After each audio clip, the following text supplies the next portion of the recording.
You were there recently in Ayodhya. I was there. I was at the Pratishtha. I was there representing all the historians who contributed to the evidence. Everybody knew that Islam was against Hinduism.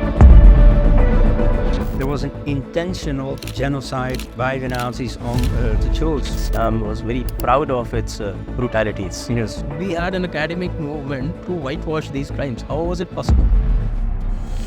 Muslim book about Sita. So Sita had been accused of sexual misbehavior and so on. Sanatana Dharma, that still means Hindus. That still excludes Muslims. And so the word Indian doesn't. The return of the king. Disagree with. No, I disagree. I think we are digressing from the main point. That massacre was not a massacre committed by Babar or Mahmud Ghaznavi or Aurangzeb. This is a debate that we can have separately.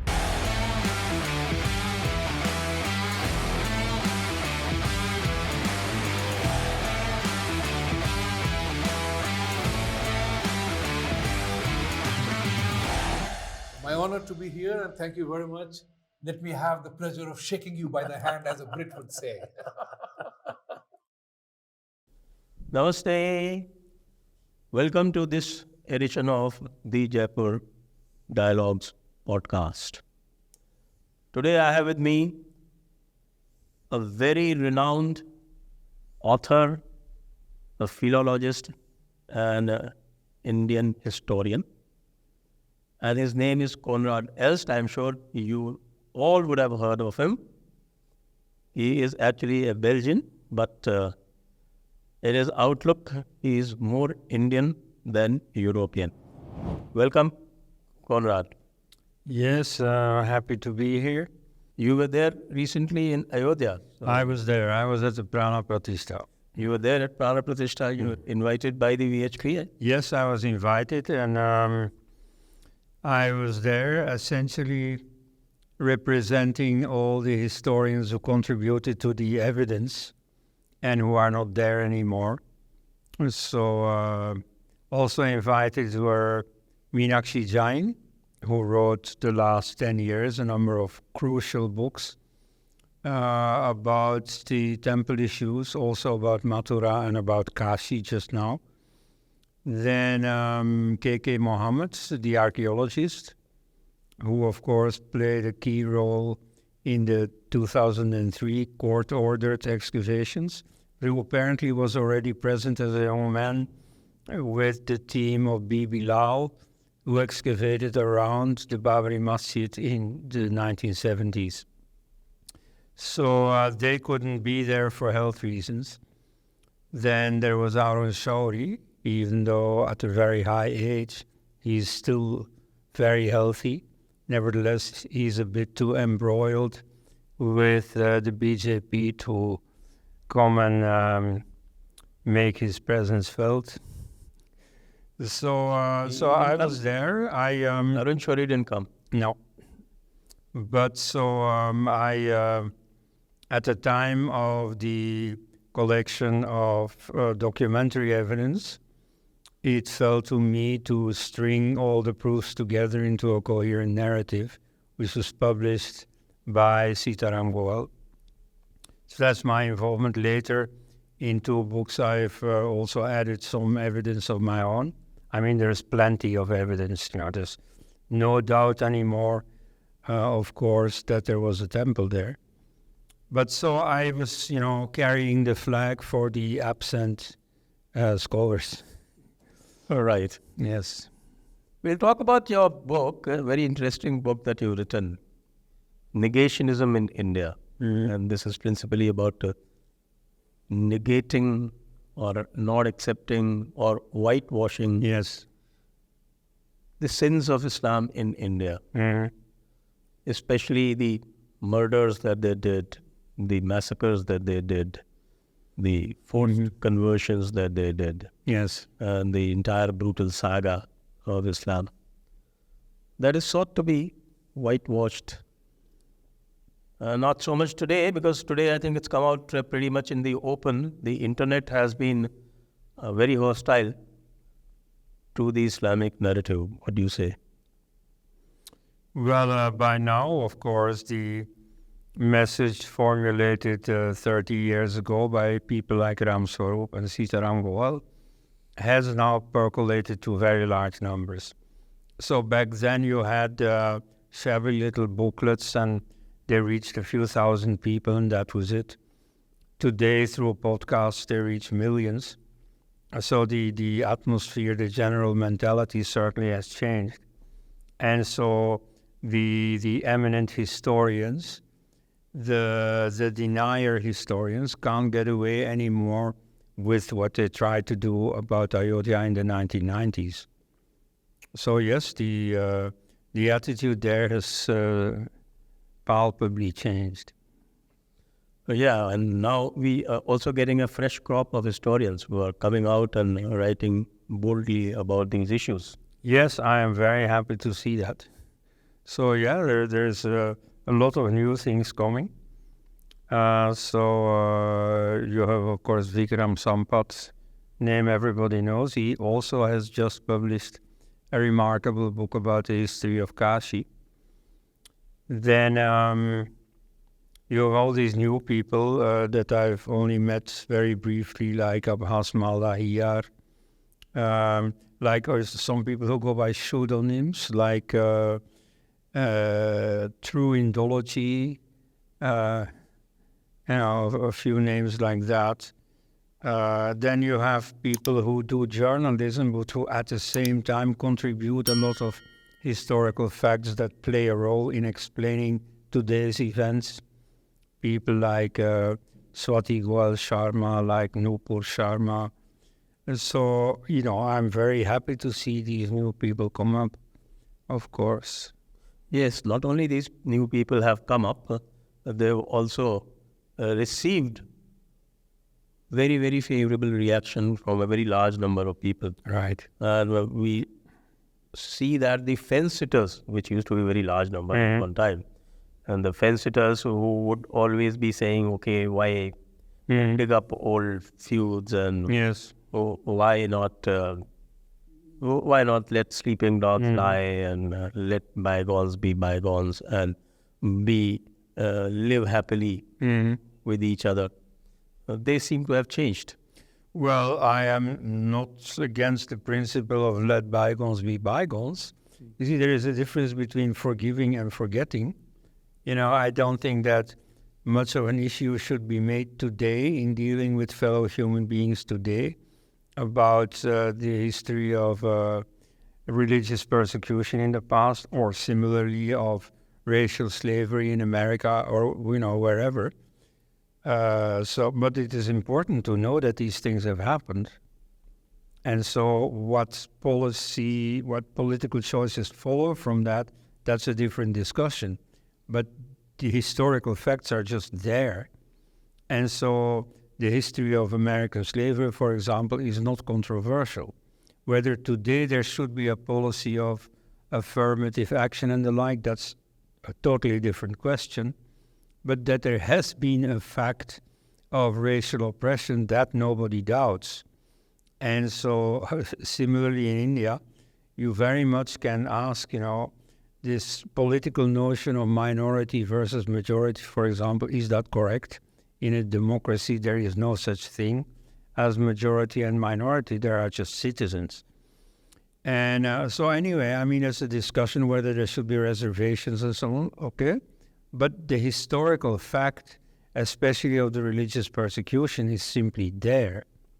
As for caste, that's a bit more complicated, though you certainly can't deny that there was some problem. There was some issue that is somewhat some form of discrimination. Yes. There's some form of discrimination. Right. That's a case with almost every society. Yeah, of course.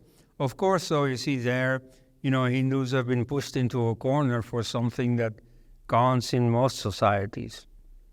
And so, everywhere else, it is a given that there is some historical digestion to be done. And in India, suddenly this somehow delegitimizes Hinduism itself. So probably the different geopolitical power equation is going to change that, or is already changing it. And so my impression is that in the West, the attitude towards India is a lot more positive today than it was like when I started my studies in the 1980s. So, I mean, I wouldn't dramatize it too much, but if you take serious sources like, Equality Labs in the United States, or, conferences like Dismantling Hindutva and so on, all these so-called Hindu-phobic sources, then you would have a very dramatic view of India, about all the evils of India. Like just now, I know as we speak, just a few days ago, there was a famous rape case of a Spanish tourist. And so that on Twitter, that has had millions of people paying attention to it. Whereas, rapes unfortunately happen like every day. And not only in India, of course, but it's just when it happens in India and when the victim belongs to some privileged group, in this case foreigners, because they're not Hindus, then suddenly a sensation is made about it. And so that is, the mentality that we are coming from, that used to prevail in preceding decades, but that I have the impression is now gradually withering away. In your book, you've written about the extent of Hindu-Muslim conflict. Now, that extent of Hindu-Muslim conflict is also denied to a great extent. And there is a comparison that you have made with the Nazi ideology. Yes. So would you explain that to the viewers, please? Right. Well, the denial of the Holocaust actually started by the Nazis themselves. You see, at the end of the war, when they saw they were losing, they somehow had at least that much moral sense that they felt, this is not right, or at any rate, this is not going to be judged to be right as soon as we are definitive losers. And so they already tried to cover it up. You see, the Polish extermination camps like Treblinka were dismantled after they had done their duty, so to speak, of killing 2-3 million Polish Jews. Then they were dismantled because they felt like, we can't get away with this. It was also done in great secrecy because even of German public opinion, they were afraid. You see, these people were not allowed to know it. And so that's a radical difference already with Islam, where there has never been such a stage where they hid what they were doing. This was, everybody knew that Islam was against Hinduism and that it used whatever means necessary. So that's an important difference. But then after the war, when the Nazis themselves were no longer a factor, you got people having their own reasons for denying the Holocaust. And so it started with, all too human, rather petty reasons. It started with a French school teacher called Paul Racinier. And he had been an anti-Nazi, but he was arrested during the war, and he spent the rest of the war in a concentration camp, Buchenwald, which was not an extermination camp, so there were no gas chambers there. Then, you see, immediately after the war, people knew that something terrible had happened in Germany, but, the stories about that were rather confused. And so people spoke about, gas chambers in Buchenwald. And so he said, but you see, I've been there were no gas chambers, which was correct, but which doesn't deny that there were gas chambers, except that they were elsewhere. And so one thing led to another. And so ultimately he did become a denier of the Jewish Holocaust. And so that became quite a movement, especially in France in the 80s, 90s. You had quite a center of deniers around the literary history professor Robert Faurisson,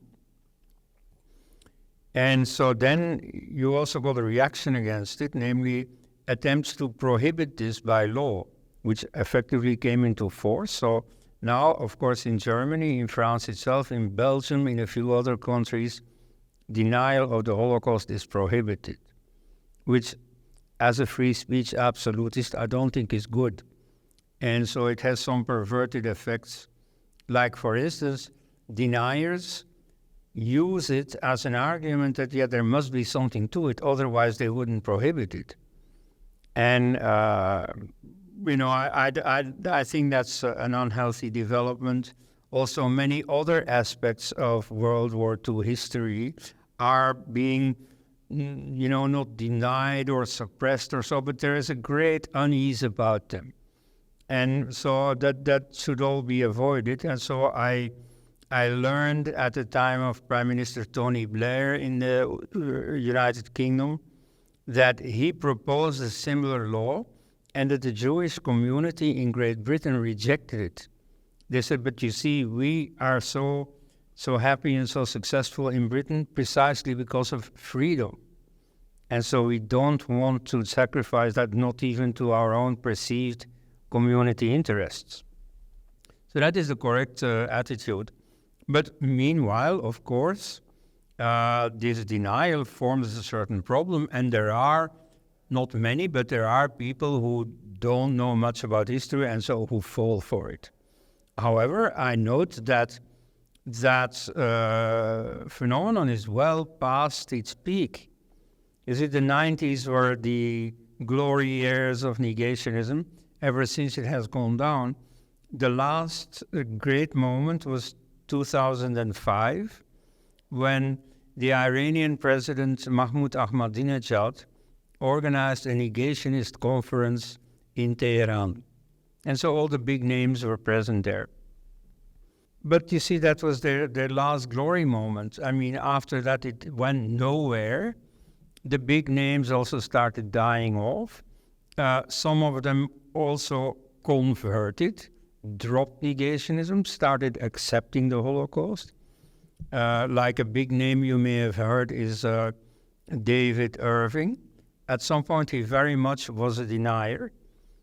But his latest works, is now in his 80s, are a study of the diary of Heinrich Himmler, who was the mastermind of the Holocaust, where you find a number of proofs for the Holocaust. And so he's presenting those proofs. He's himself saying, yes, of course, there was a Holocaust. There was an intentional genocide by the Nazis on the Jews, also on the Gypsies, by the way.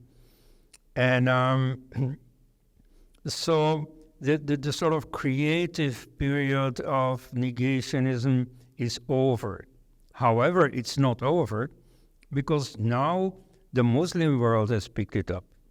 And so you see in places like Brussels that many school teachers don't dare to teach the history of the Holocaust anymore because their Muslim pupils reject this and dare to become violent to make their point. So, in the Muslim world, this is still quite alive. But even there, I mean, now, of course, with the Gaza crisis, that has revived a bit. But as you may remember from better days, a certain normalization in Arab-Israeli relations was going on. And so, in spite of what is happening at present, I think this will resume. So even in the Muslim world, I don't think this Holocaust denial has a long life yet. Now, what does this have to do with the situation in India? The techniques of denial are very much the same. Like, for example... Can I interrupt you? Yes. Before you start discussing the Indian variant. Mm-hmm. Because in India, as far as Islam is concerned, Islam was very proud of its brutalities. Yes. And it has been recorded meticulously by the court historians, starting from the 11th century onwards. It's right from Minhas to Siraj.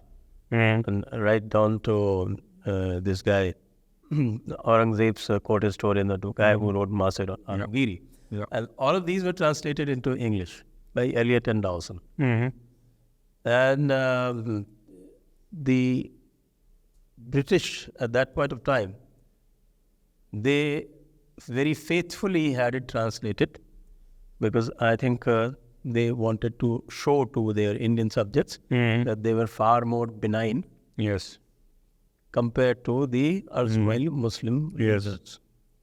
And it's not only that, it's also been translated by a lot of other people, like M.A. Rizvi, the Aligarh Muslim University has done it. And it's a Hindi translation. So Aligarh Muslim University has now concealed the Hindi translations, but they are all available in the archives. So the translations of all the court historians, all their works, starting from Minhas Siraj or their Barani or Farishta or Abul Fazl, everybody, almost everyone, without exception, is available. And in spite of that, we had an academic movement to whitewash these crimes. How was it possible? Well, if you would really ask them, probably many would concede the historical facts. Some, of course, would even then keep on denying them. But you see, the usual argument would be, yeah, but this is the lesser evil. It is necessary to deny these facts of history, because if they are accepted, then they will generate hatred and revenge. And indeed, I mean, that at least was the usual explanation given when this policy started. So this policy was already inherent in the discourse of Mahatma Gandhi, of especially Jawaharlal Nehru, but it became official policy around 1970. This had to do with Indira Gandhi's power struggle within the Congress party. So she needed friends, she needed allies, and so the communists provided that alliance that she sought. And the deal between them was that, you see, all the visible power and pelf was for the Congress. You know, the TV appearances and the big names and the money involved and so on. But the actual cultural power was for the left. And so you get the rewriting of the history textbooks, famously. And so there, not just the hardline ideological communists, but many of these, you know, Nehruvian babus took the trouble to justify what they were doing. We have a great testimony about this by this Kannada writer, S.L. Bhairappa. Yes, we have read it. And so, you see, he testifies that they were very, very serious about it. That is why he himself, when he protested that you can't just manipulate history, the facts are the facts, then, you know, they couldn't fire him. But so they promoted him away, you know, nice salary and so on, but don't touch this project of rewriting history. So the justification that they used was all the time, yeah, but this is necessary for national integration, for communal harmony and so on. We have to deny the facts. You know, I don't know if this is an important argument. Many Hindus will say, yeah, you see, don't trouble us with what outsiders do. But so in Germany, of course, in America and so on, their past social problems are not, you know, swept under the carpet. They are openly discussed. And yet, you see, they don't lead to violence or whatever. So I'm sure that Indians are capable of doing the same. Now, it depends how you think of Indians. You see, the British at the time they thought that religious debate was too difficult for Indian natives. In 1926-27, two very prominent murders of Hindu leaders happened. Many more had happened, because the Arya Samaj wanted to reconvert Muslims to Hinduism, and so they highlighted the difficult points about Islam. So a number of these writers, starting in 1996 with, anyway, what's his name? But so a number of them regularly had been killed. Now, there were two very spectacular cases in 26-27 of Swami Shraddhananda and of Rajpal Malhotra. So Shraddhananda was very much involved with the Shuddhi or Ghar Wapasi movement, as it is now called, homecoming, so reconverting Muslims. Then this Rajpal Malhotra, he had written a counter book against a scurrilous Muslim book about Sita. So Sita had been accused of sexual misbehavior and so on. And so what did Hindus do? Did they murder the writer? Or even other people who spoke out in his favor? No, they didn't.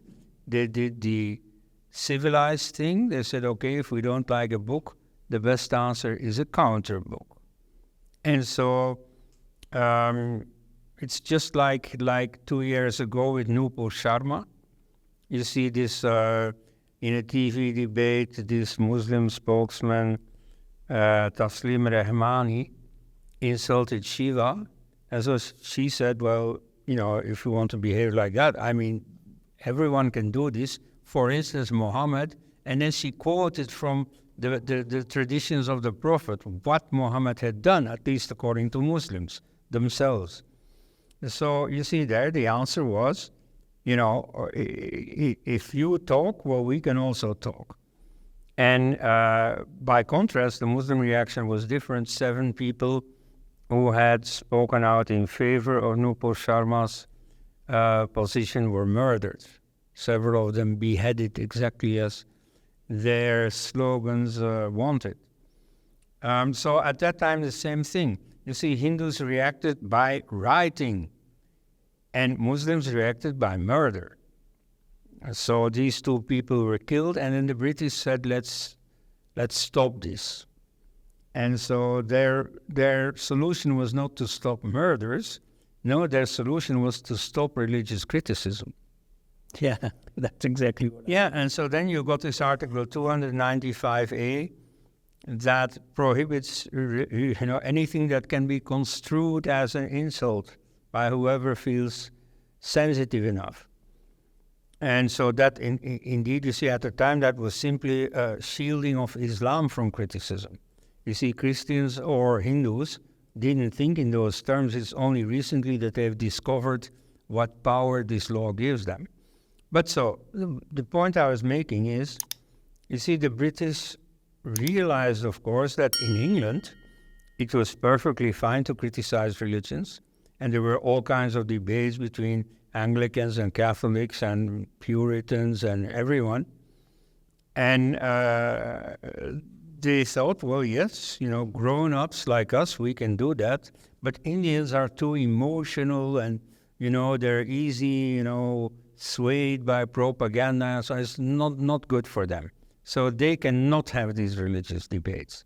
Anyway, so you had this problem, and to some extent you still have that problem now. It's still dangerous to criticize Islam.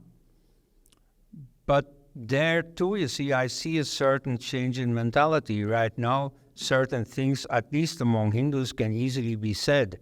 You see, until fairly recently, because of the Nehruvian taboos, you see, many people thought it was just not the done thing to mention these facts of history. So there I have the impression that now the atmosphere is more open.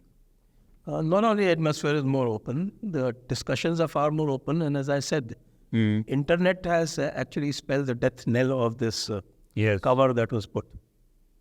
Yes, so my philosophy about this is that Hindus are terrible at wasting time in pujas and yajnas and so on. And yet, somehow, you see, even though I, deplore some of their political actions or lack of action, somehow things are working out in their favor. So clearly, all these pujas must be creating good vibrations. Good karma. Yes. So that somehow it works out for the best. Okay. In fact, what I perceive right now is that this negationism has taken a different form. And this different form operates at different levels and it operates differently in different strata. Right. For instance, I can give you an example of the circles that I move in. I spent more than 35 years in bureaucracy. And in bureaucracy, it is still largely taboo to discuss Islam. And the most favorite taboo word is, well, why discuss Islam? Are there enough problems within Hinduism? Why should we discuss Islam? Why should we criticize Islam? As I gave you that analogy earlier, that Jews should not criticize Holocaust because Judaism is not perfect. Yeah, that's one of the arguments during the Ayodhya affair. Many people said, yes, we should let bygones be bygones. In fact, in 1886, this was the stated reason of a judge not to give the site back to Hindu claimants. He argued precisely that, okay, this temple was destroyed to make way for a mosque, but since it happened centuries ago, it's too late now to remedy the condition. And so you can have the same attitude today, and here and there it is indeed still heard. In a way, it's progress that precisely this argument is being used. 30 years ago,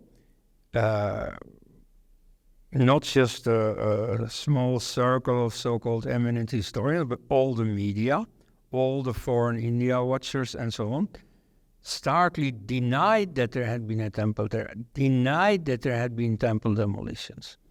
So now they have returned to a slightly more rational position that, yes, of course, these things happened, and now let's minimize its importance.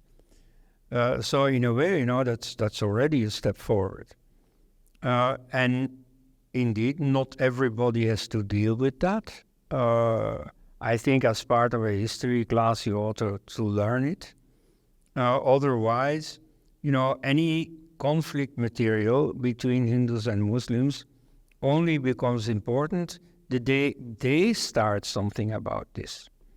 I mean, you see, it is not in the nature of Hinduism to fuss about religious differences.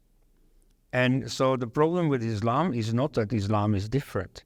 I mean, Hindus have lived with plenty of difference within their own circles and also in welcoming others.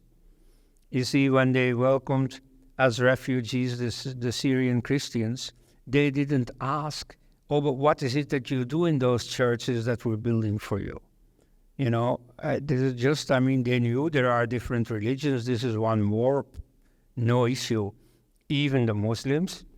There was a settlement of Arabs in Kerala, the Mapilas or Moplas. And so once Islam came into vogue in Arabia, then many of these Arabs also converted. And there also, Hindus didn't ask, what is this that you're doing? As long as they didn't slaughter cows or, as long as they didn't interfere with Hindu dharma, then nobody asked any questions. And so in a way, you see, that is the natural Hindu attitude even today. And I think that's fine. You should not make more of the Hindu-Muslim conflict than what is forced upon you by the other side. That's fine, but what about learning what the other side is? That, of course, has to be done. And What is called Purva Paksha. yes, of course. Yeah, you You also... have to know about Mhm. somebody. Yeah, You have to know about somebody yeah. who treats you as his enemy. Hmm. Yes, these things you have to know. I You agree. have to know, because if you read the Quran, then anybody who doesn't accept Allah is an enemy. Yes. Yes. If you tell me something, if you tell me something Mhm. and I differ with you, Yeah. I don't accept your argument, Mhm. you're not going to treat me as your enemy. No. But Islam will treat you as your enemy. Mhm. Yes, you also know this. And so, in answer to this, we'll go deeper into this fact itself of how to deal with this enmity. But in terms of the solution, I right now think back of the Praan and Pratishtha, where Modi gave a speech, and you see, the atmosphere in the speech and so on was electrifying. Everybody was psyched. But you see, then I thought of, but then what did he really say? And so, I reread the whole speech once it was published. One thing I noticed is that it doesn't have the word Hindu. It only has the word Indian. This is a typical RSS line today, unlike 30, 50 years ago. But it also, more remarkably here, didn't contain the word Muslim. It's Sanatan, the term has over a period of, I think, mostly last 5 or 10 years. The Sanatan Dharma is the more current jargon. Yes, and there is something to be said for it. But nevertheless, in this case, the alternative is not Sanatana Dharma, the alternative is Indian. The alternative is something that papers over the religious conflict. Because if you say Sanatana Dharma, that still means Hindus. That still excludes Muslims. And so the word Indian doesn't. Now, in a way, of course, I'm critical of that. On the other hand, you see, given that he is not some philosopher or so, he's the prime minister, he has a different role to play.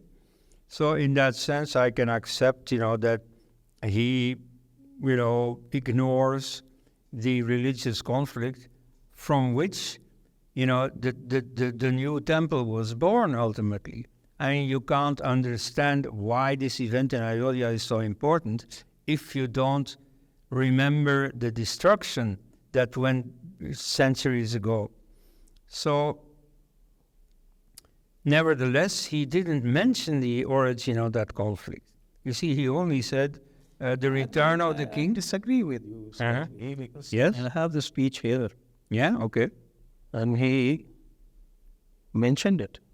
Tell me. सदियों का अभूतपूर्व धैर्य, अनगिनत बलिदान, sacrifices, त्याग, तपस्या के बाद हमारे प्रभु राम आ गए हैं. That is as directly a reference as a politician. No, I disagree.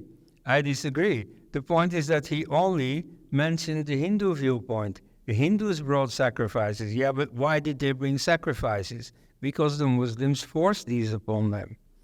And so that Muslim side, that conflict side of the conflict, he tried to avoid. And so in his position, you see, not if an intellectual does that, but in his position, I, don't make too much problem of it. Because it may be a good strategy. One minute. Yes. I think this is speech also, I have noted it down. Yes. There are very few speeches that I note down. Because this is one of the most remarkable speeches that I have ever heard. Not just from a politician, from anyone. It was almost like, even for me, who understands Hindi very well, in fact, better than most Hindi speakers. even for me, it was a wow moment because the speech was extraordinary. And it went very, very deep into the recesses of the Hindu mind. It connected to the deepest recesses of Hindu mind. So to say that it was not a Hindu speech, I disagree. He avoided the word Hindu, but it was very much a Hindu speech. And the thing is that the Hindus aren't attuned to this religious conflict, which is so central for Muslims. And so he avoided that topic as much as possible. You see, he found a way to indeed mention the sacrifices that Hindus had brought, the very long struggle that they had waged that now had finally come to fruition. But nevertheless, he never highlighted the negative, the destructive role played by Muslims. You could infer that, of course. You see, the whole Ayodhya issue had not fallen from the sky. I'll read this passage out. Yes? Ram के इस काम में कितने ही लोगों ने त्याग और तपस्या की पराकाष्ठा करके दिखाई है। उन अनगिनत राम भक्तों के, उन अनगिनत कार सेवकों के और उन अनगिनत संत महात्माओं के हम सब ऋणी। It's a direct reference to the massacre that happened. Well, you see, that massacre was not a massacre committed by Babar or Mahmud Ghaznavi or Aurangzeb. It was done by a fellow Hindu, a secularist. And, you know, that's a different order of conflict. Of course, that's part of the long struggle. I think we are digressing from the main point. This is a debate that we can have separately. Well, here again, I disagree. I think it's a very important point. Because this was one of the most important and I should say one of the most influential pure Hindu speech ever made. I'm saying ever made. And I'm including the Vivekananda's speech. Because everything relates to the deepest Hindu philosophies here, which Hindus instinctively understand. Yes, I agree that it was a Hindu speech, even though the word Hindu wasn't used. After all, the Vedic people also didn't use the word Hindu.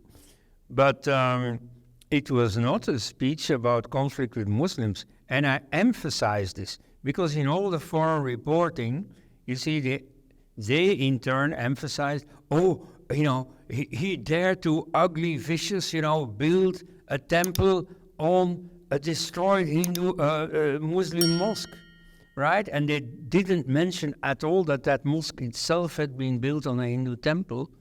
They didn't explain to their readers why this event was important, right? So, I mean, that much negationism was still in there.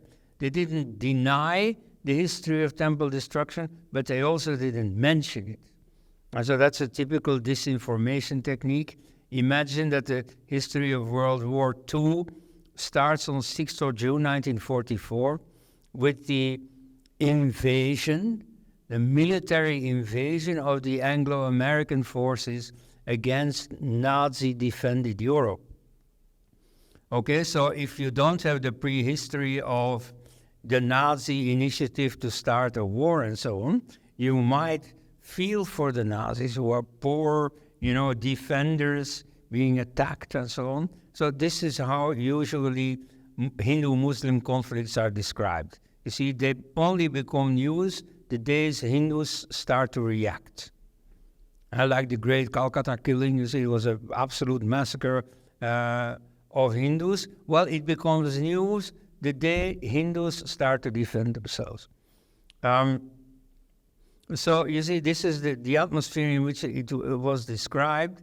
And so, one part of this discourse was always, it is a Hindu revenge operation.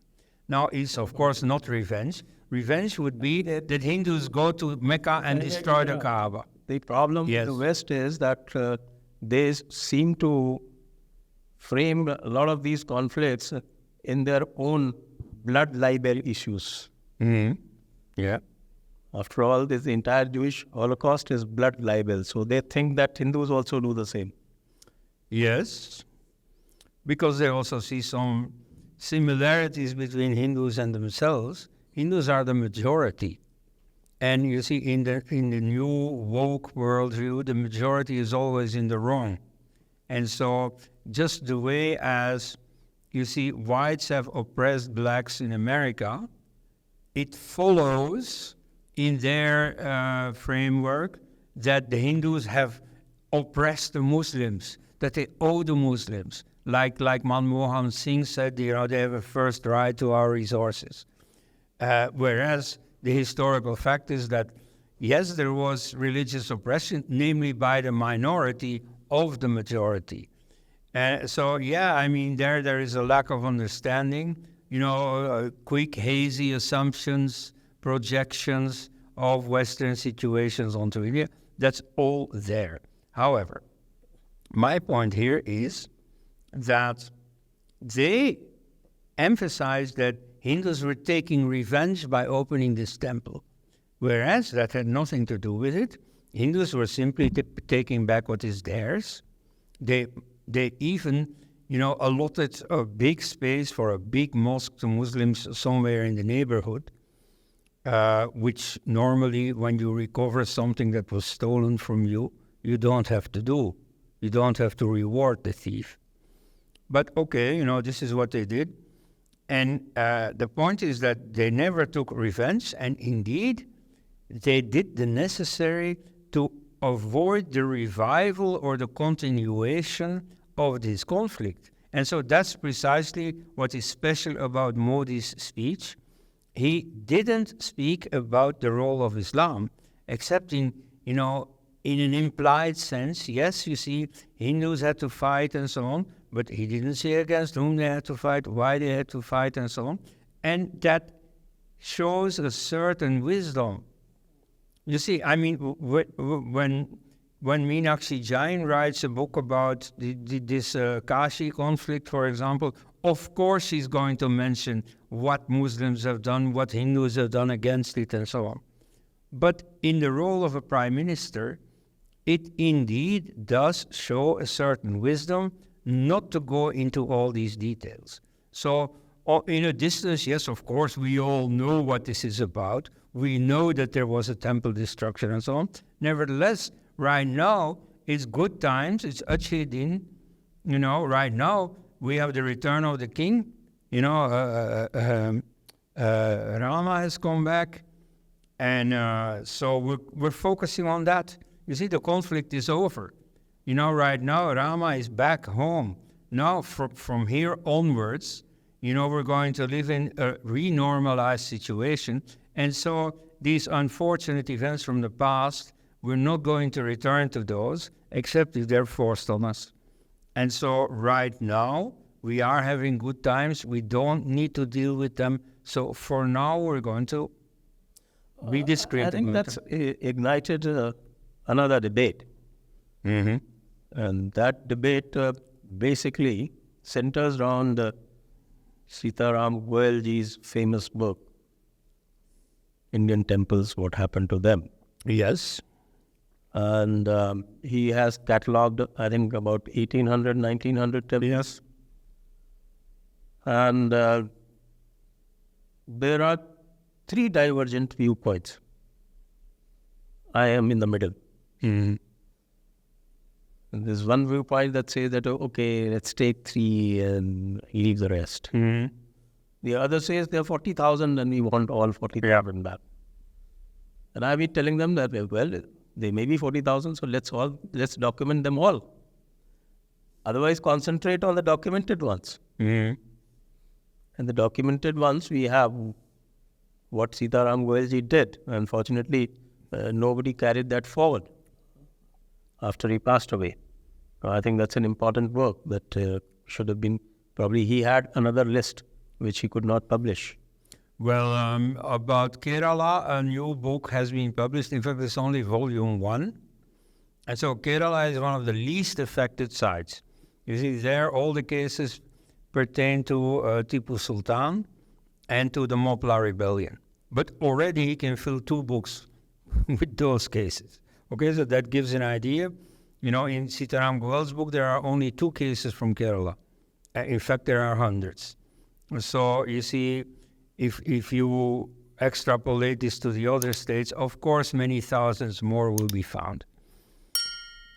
So you certainly have to do the history work and finding them all, listing them all. But the question now is, what then to do?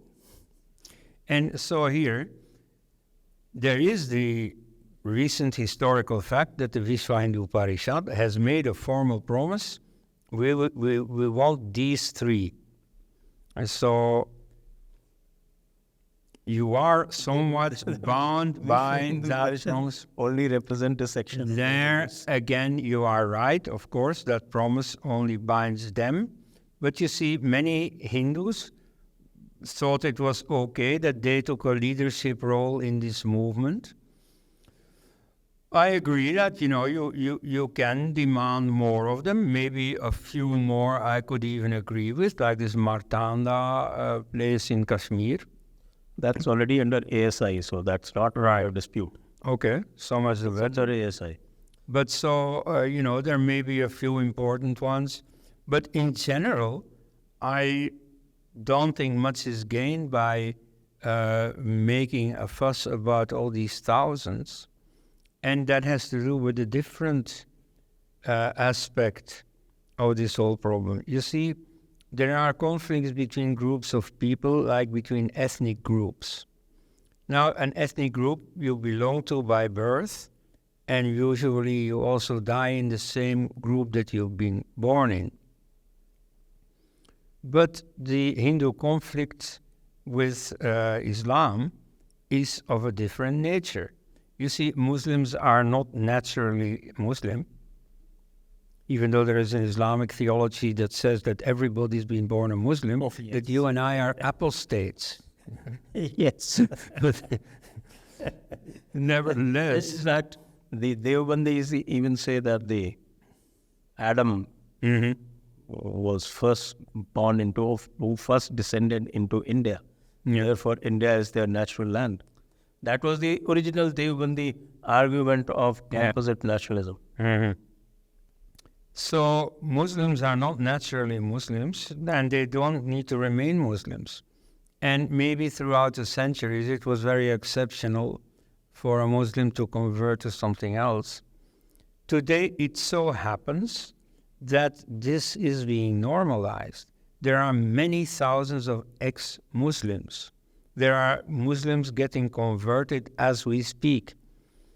And moreover, the role of these ex-Muslims is brought home to us through all these podcasts. Because, you see, in the past there were outsiders, like myself, who, explained the problematic aspects of Islam. Today, a far bigger role is being played by ex-Muslims. Correct. And so, for the Muslim audience, they are also a far more credible source. They feel a familiarity. And so they feel that... They speak their own language. Yes, exactly. Their own grammar. Right. Own inflections, nuances. Yes. Everything is Muslim. So they relate to it very easily. Right. And so I have the impression that this movement is growing and that it is the right way forward. You see, it reminds me of the way Catholicism died, and this I have totally lived through myself. So I am not at all advising Muslims to do anything that I haven't done myself. And it's not so special. There is perfectly life after apostasy from Catholicism. And so in my case, you see, I thought I was doing something special when I was 15, 16.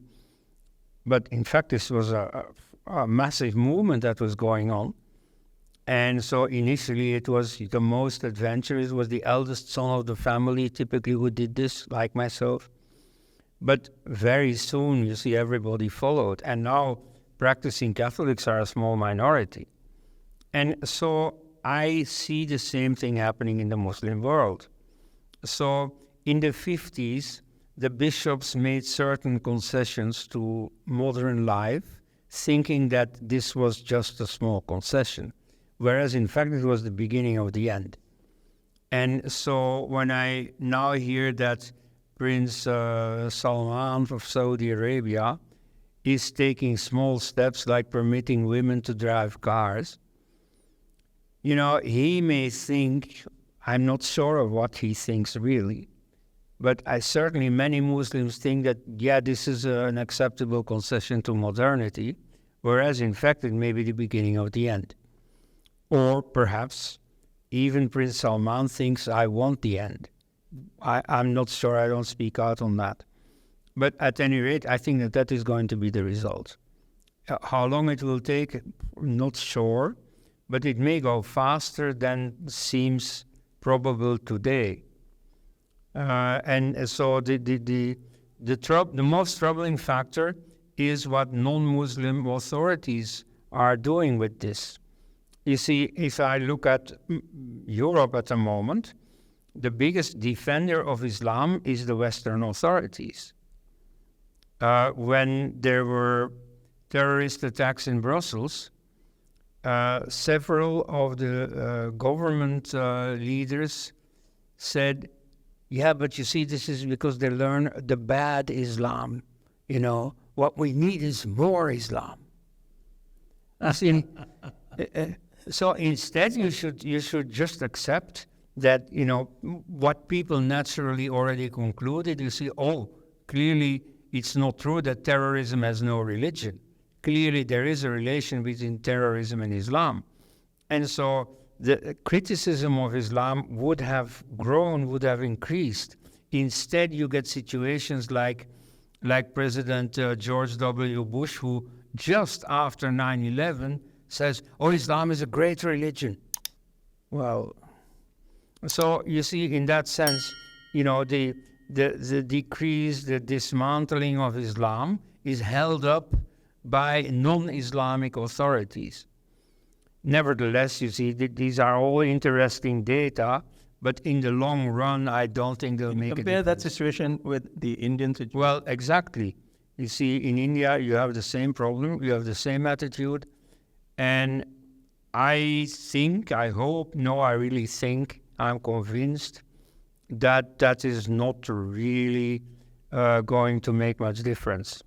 Yes, but you also have the case of Yogi Adityanath and Hemanta Biswa Sharma and some of the later chief ministers who have come in, who espouse the Hindu cause absolutely wholeheartedly and make no bones about it. Yes. And they don't get a rap from the top. So that means they have the license to go ahead. Well, so at the state level, indeed, a number of things are happening. Just let me add to it. Okay. Because the criticism that is often leveled at such leaders or at the door of Hindus is that, do we want to become a Hindu Pakistan? So my standard reply to that has always been that in a Hindu state, nobody becomes a zimmi or a second-class citizen. Exactly. There's no concept of zimma here. No, exactly. It's perhaps useful to repeat that. So one statement by Golwalkar, already 80-something years ago, that is often still used by the, let's say, the enemy, is that Muslims can stay in the country and be free and everything, but they cannot claim any citizens' rights, not even voting rights. Okay? So I am quite happy that it has never been implemented, and I don't think it should be. It's like in Israel, for example, they have agreed that they are willing to have about 20% non-Jews. They can't threaten the Jewish character of the state. So in that sense, you see, if you have minorities, non-Hindu minorities, it's not such a big deal. And so that's a very correct approach. And generally, you should remind ourselves and outsiders that in a secular state, including in a Hindu state, there are only citizens. So, this minority business, that's typically Islamic. Now, let's not mention that too much, but nevertheless, we know it amongst ourselves. And we just don't have to do that. We don't have to play that game. So there are just citizens, and we don't care about these groups that some religions try to create. But so you should not seek conflict if it is not thrown into your face. So this, for instance, includes a common civil code. I want to raise that issue because you are praising the chief ministers. Well, so one chief minister of Uttarakhand has come into the news with announcing a common civil code at the state level. Maybe so. And so he wants to implement that even before the general elections. Now here I do see a potential for something going wrong. If you do this at a national level, I certainly foresee humongous riots, because the Indian Muslims think that the Sharia, the Islamic law, is a part of Islam, that therefore any infringement upon their right to have their own law is an attack on Islam itself, is against freedom of religion. No, I mean, it's what they say. It wasn't a law until 1937. All those aspects are very interesting to go into. I now merely want to say that they themselves are going to react rather furiously.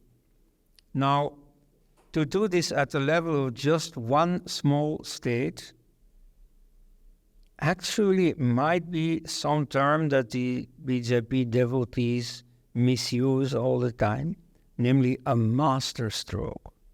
You see, when I think of it, maybe they might pull it off. I'm very sure they won't pull it off at the national level, but if they prepare the ground by first doing it in one state, maybe it could work. Trial balloon.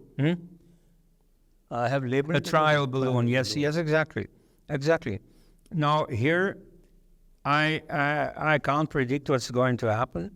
You see, if he gets serious about this even before the elections, they may have the bad publicity of religious riots just before the elections. Who knows?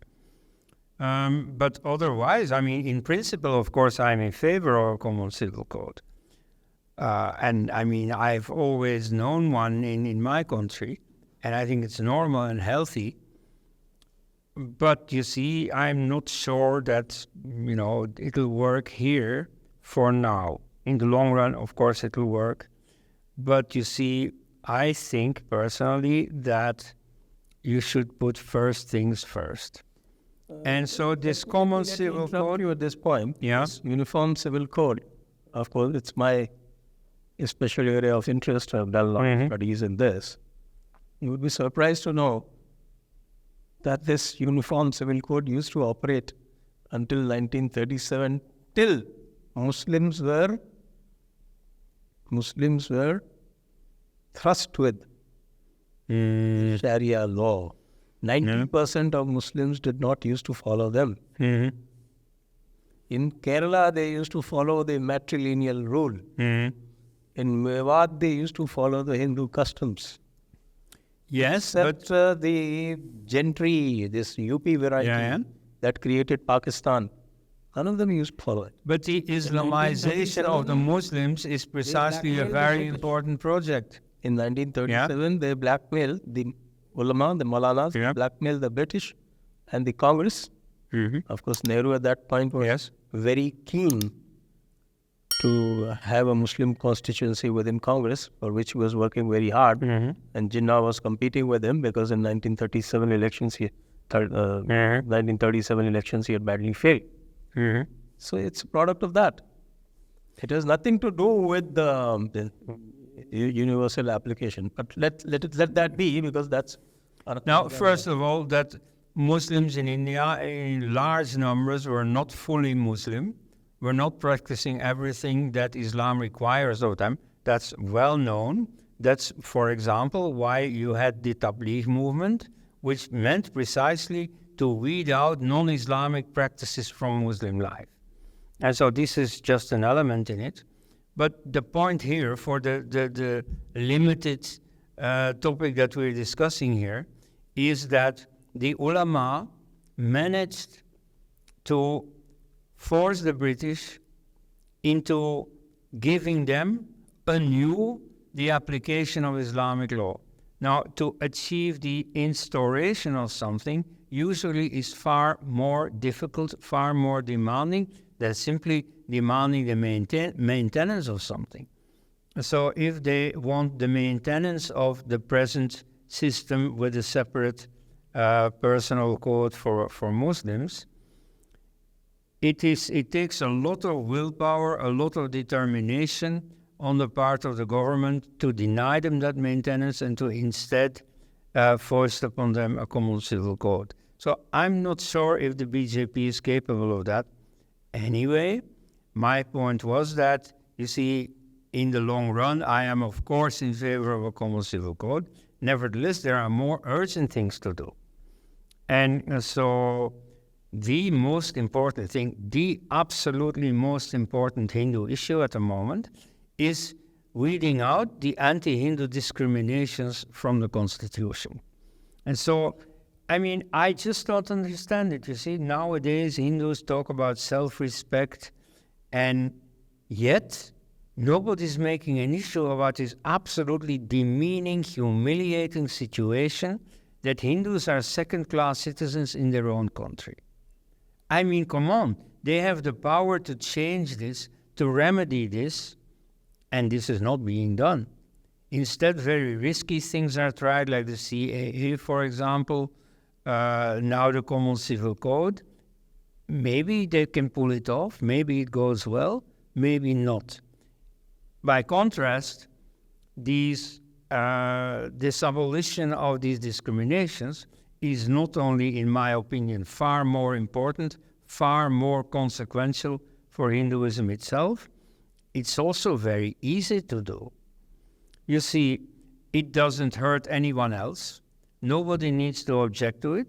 Of course, I know that the secularist, pen pushers are going to say, no, they claim that it is only a secular thing, but in reality it is Hindu or Hashtra. So, no, but you see, here you can really get your point across that this is just an obvious progress. This is more democratic, more secular. So that is certainly something you can do.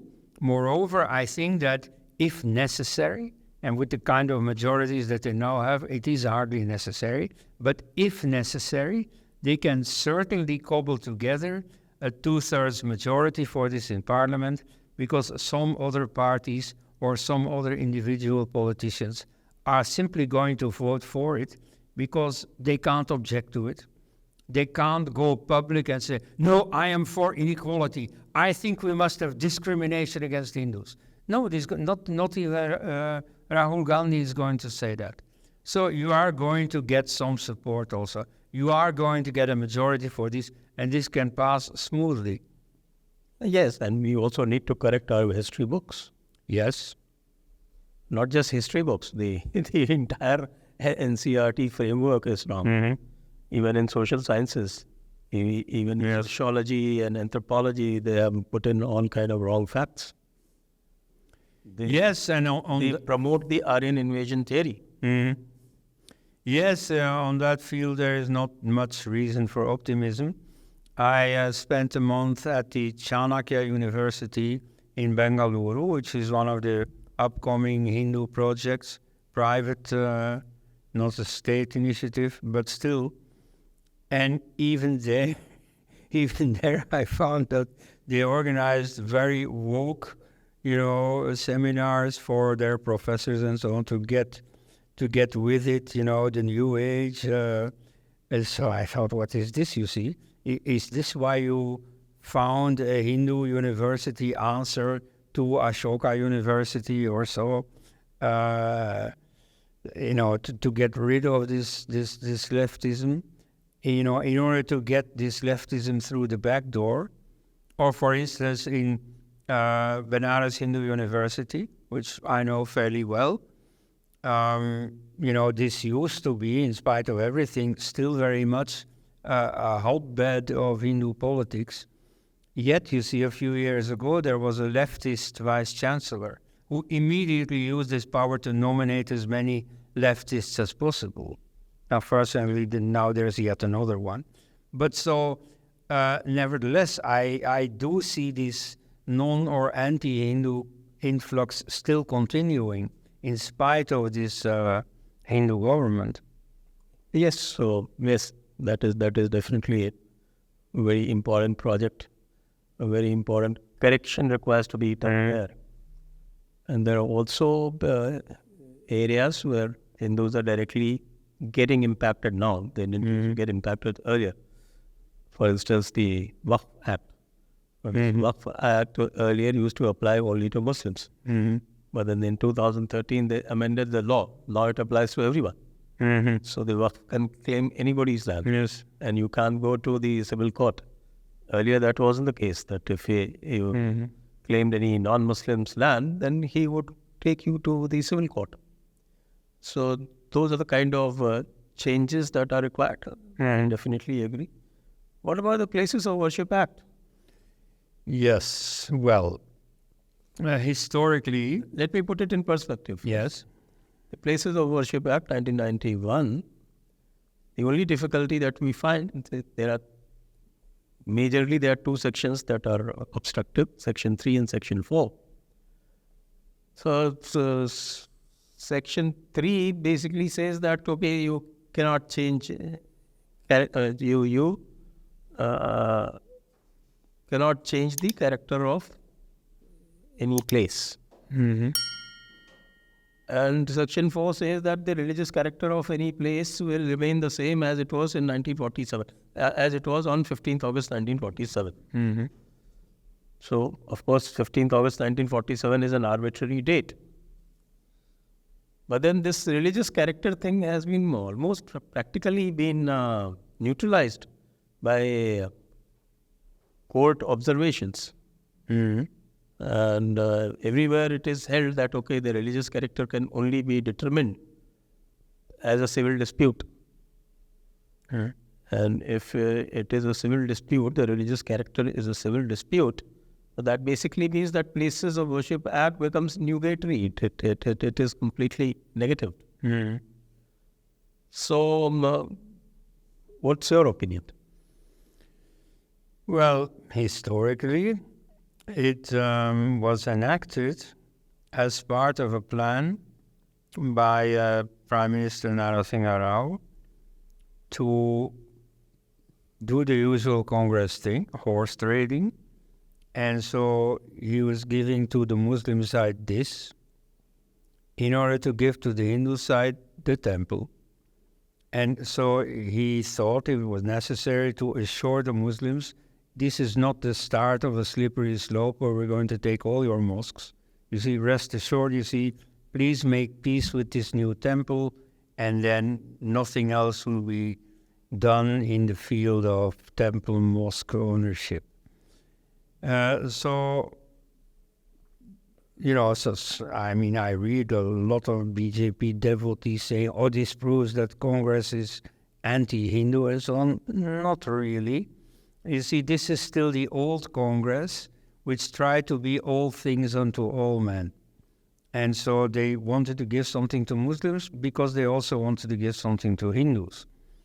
And so part of that plan was the one-point reference where Narasimha Rao asked the Supreme Court, please give a judgment on the evidence.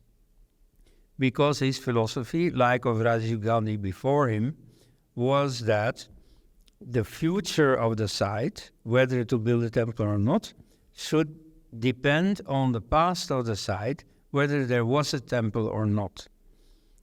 Now, that's a polite way of saying, let's build a temple, because, of course, everybody knew that there was evidence for this temple. And then, of course, the Supreme Court, as a hotbed of secularism, rejected that. So that sort of upset the plan. then later They it is returned the reference. yes. They said that we will not deal with the reference. Right. But so then the lower court took up the issue, and finally it led to the okaying of the temple and then the building of the temple. But so, the intention behind the law is not as negative as people think. Nevertheless, I think that, it's a mistaken law. I mean, it's very nice of Hindus that they don't destroy mosques, that instead they go to court, do everything according to the rules. And so that is certainly not something that should be punished by the law. So I am in principle against this law, though I don't think it is that important. You should also see that the effectiveness of the law is limited. You see, several small temples, not in Hindu-Muslim disputes, but for example, in Tamil Nadu there is a small temple where the statue was discovered to be an old Buddha statue that had been smashed and then put together again and unrecognizable. But so they found out it had some of the lakshanas, some of the marks of a Buddha. So immediately some neo-Buddhists went to court for this and said, no, this must be a Buddha temple and all that. And that was taken up by the court. And so they didn't say, no, we can't do this because we are barred by the Places of Worship Act. Then for more important issues, you see, both in Kashi and in Mathura, there are court cases going on. Because you see, there were other aspects to this, land ownership and all kinds of ordinary aspects that somehow made this case justiciable. And so there are effectively court cases going on, even though, strictly speaking, it's forbidden to litigate about that. I know at least 5. Oh, okay, yeah. Kashi, Mathura, Bodhshala, Yes. Lucknow, the Lakshmar Tila case, Okay, that I didn't know. and Qutub Minar. Yes. And some fresh cases coming up in smaller places. Yeah, see. For instance, in Badayut, that also has gone to the court, but it's not yet reached the trial stage. The 5 that I told you, they're all at the trial stage. Right, so this law is not all powerful, but nevertheless, in principle, it And some of them ought are to be there. ASI. For instance, the one in the Adinath Mandir, the Adina in Murshidabad. So that's under ASI. And there is this Atala Devi Jaunpur. That also, I'm not sure his status, and don't recall right now. Then there are 2 others, which is one of them is under ASI, the Rudra Mahale, Siddhinagar. And there is the Bhadrakali temple in Ahmedabad. So these are the prominent ones. Right. Yes, I agree that the issue is complicated and very diverse. All these cases have their own history, and they are being judged upon by different courts that also have their own history and their own sensitivities and so on. So it's a very interesting thing, and I'm most envious of the lawyers who have to deal with this. Certainly very interesting. Nevertheless, as a general policy, I am not particularly appetized and by and enthusiastic for endless court cases about temples. You see, maybe somebody should do that.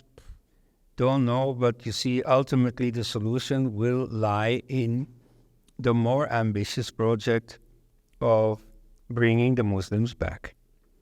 And so that ultimately is what needs to happen.